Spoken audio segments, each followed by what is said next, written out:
President, kamakailan lamang po ay mayroong isang tao na naging controversial dahil sa kanyang ginawang pagtestigo dito sa Blue Ribbon Committee. Ang pangalan niya po ay Orly Gutesa.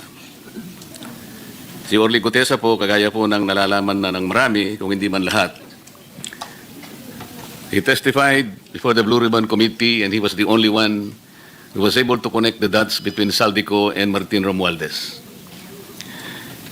He chose to present himself before the committee, took his oath, and he allowed himself to be interpellated by the members of the Blue Ribbon Committee. This representation thought that that was the thing to be done. Pagkatapos po noon, Mr. President, yung mga tao na ang paniwala nila ay hindi dapat pakinggan yung statement sapagkat obviously pinoprotection na nila yung mga pangalan na nabanggit doon, ay gumawa sila ng paraan para discredit yung mama, meaning Orly Gutesa. Nagsimula po sila na hanapan ng butas yung nagnotaryo doon sa dokumento. Sa akin pong palagay, Mr. President, naging buti ang academic yung notaryo sapagkat yung testigo umarap naman. Maghapon na nandito po kasama natin itong testigo at sinagot lahat ang mga tanong sa kanya. Ngunit hindi po sila nagkasya doon. Talagang pinagsikapan nila sa magitan ng pag-disown nung notary public ng kanyang alleged signature. Mr. President, gusto ko pong malaman ngayon, hindi po ba kalakaran na yung mga nagpapanotaryo, ibibigay lang po yung dokumentong gusto nilang ipanotaryo sa opisina ng kanilang pinuntahan at kung magkano man ang bayad na hihingin sa kanila, magbabayad po at kukunin na nila yung notaryo o yung dokumentong pinanotaryo. Hindi po ba ganun ang kalakaran, Mr. President?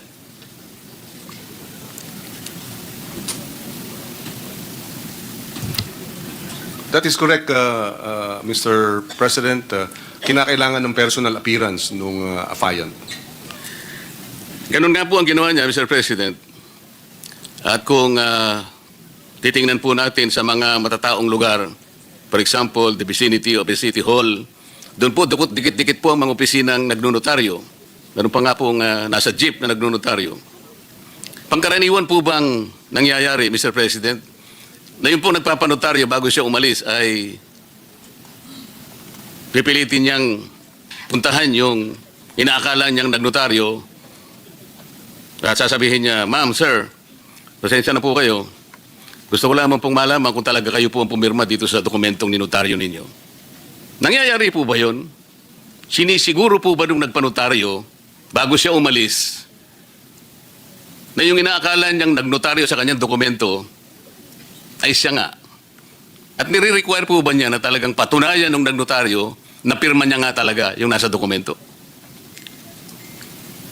Well, base sa personal kong karanasan, mayroong assumption ang nagpapanotaryo na talagang yung nagnotaryo ay mayroong komisyon. Hindi ho kickback. Ibig sabihin, notarial commission. May authority. So I agree na hindi practice yung ang nagpapanotaryo tatanungin pa yung nagnonotaryo, ikaw ba talaga itong pumipirma? In fact, kabaliktaran, ang notaryo nagtatanong dun sa pipirma, ikaw ba talaga ito dahil kailangan mong humarap sa akin? Salamat po sa inyong kasagutan. Totoo po yun.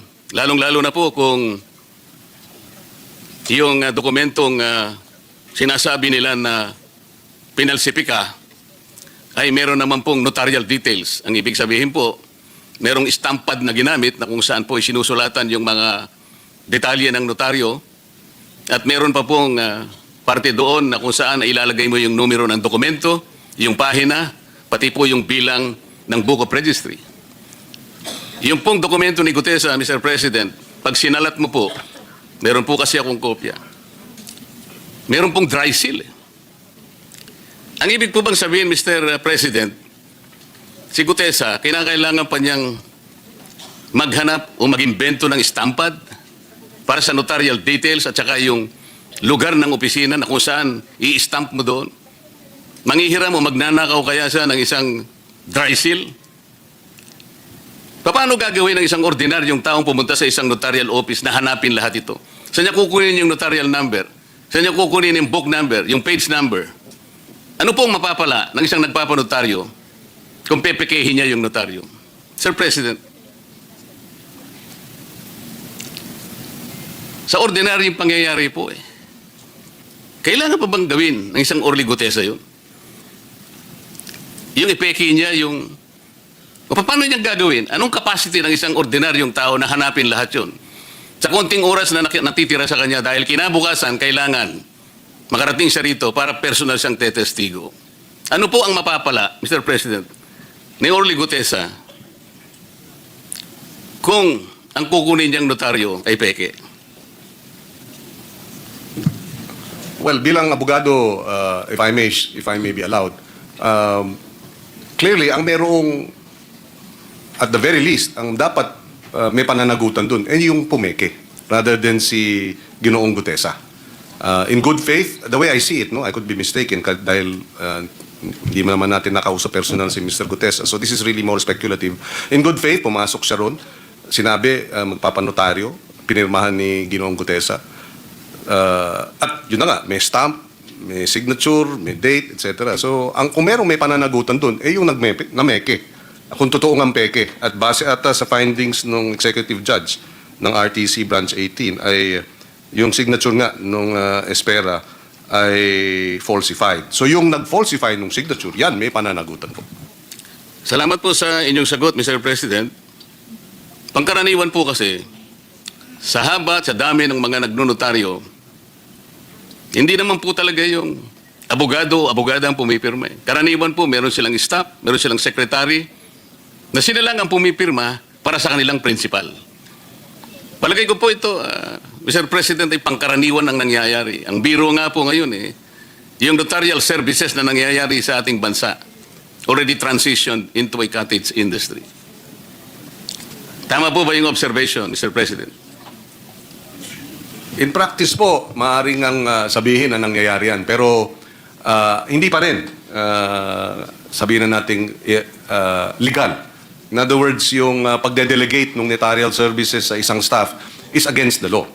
At according to our court administrator, merong isinasagawang spot checking. Sino? Ang executive judge, Carl Cesar. Ang executive judge ng Maynila para madetermina kung talagang maayos yung dokumento, yung notarial registry ng mga notary, yung mga commission, notarial commissions. Kaya ko po binibigyan ng emphasis ito, Mr. President. Yung kahalagahan po ng kanyang sworn statement, kahit na po yung ating chair ng Blue Ribbon Committee, paulit-ulit niyang sinabi na yung relevance nung testimony ni Gutesa na ginawa sa harap mismo ng committee ay nananatiling valid sapagkat pinanumpaan niya before the committee. Ngunit, ang nakakabagabag nga po, Mr. President, bakit pinipilit na ibaling sa isang bagay na hindi naman yun ang punto ng pinag-uusapan? Naging moot and academic na po, ngunit pilit na ibinabalik. At ang nangyari nga po, sa takot ng Gutesa siguro, na siya po ay kakasuhan ng perjury, kakasuhan ng falsification, wala naman po siyang kinalaman at wala siyang kapasidad para gawin yun. Unang-una, wala po siyang motibo. Ang totoo po niyan, ako lamang po ang nagsabi sa kanya, ipanotaryo mo yan, Mr. Gutesa, kasi hindi man kita kilala eh.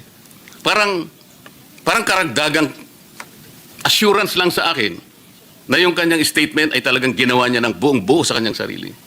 Kahit na wala yun, tatanggapin ko naman yun eh. Sasabihin ko lang, o sige, kung talagang buo ang loob mo, Mr. President, sinabi ko po sa kanya, pumunta ka ron. Buo ang loob mo, at totoo lahat ang sinabi mo, pumunta ka doon. Ganun nga po yung ginawa niya. Sa makatwid, ang aking pong gustong ipunto, kahit wala yung notaryo eh. Bakit po doon nila pilit? Doon nila pinipilit na ibaling ang pinag-uusapan? Para lamang po, para lang makaiwas, para ilihis, para linlangin ang maraming Pilipino. Ito po yung nakakalungkot dito. Si Gutesa po, nilagay niya sa panganib ang kanyang buhay at ang buhay ng kanyang pamilya. Gutesa has nothing to gain. Gutesa has everything to lose. Siguro po, sa kanyang puso, inisip niya, inasahan niya, natutulungan siya ng Estado na proteksyonan man lang siya. Dahil sa kanyang ginawa, para matulungan ang Estado, i-prosecute kung sino talaga ang may kasalanan sa malaganap at kasuklam-suklam na iskandal na ginawa ng mga taong kasangkot dito. Pero wala po eh. Wala siyang nahita. Despite his courageous testimony before the Blue Ribbon Committee,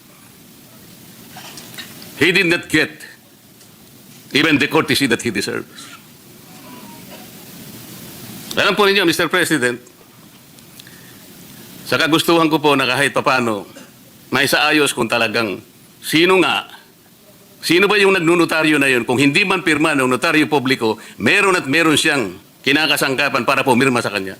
Sumulat po ako sa ating court administrator na sana po ang representasyong ito ay makahingi man lang ng mga samples ng mga dokumento ng mga notaryong dokumento ng abogada na ating pinag-uusapan. Ginrant po yung aking letter request ng court administrator. Nahingi po kasi ako ng sample, kahit na 3 samples lang po sa bawat buwan mula Enero hanggang Agosto ng 2025. Ang masakit lamang po na nangyari, Mr. President, at gusto ko po bigyan ninyo ng opinion, kung pwede, kung tama ang ginawa ng executive judge. Ang sabi po niya, siya ang magdidesisyon kung ano ang sample na ibibigay sa aking opisina. Do you think, Mr. President, the executive judge committed grave abuse of discretion?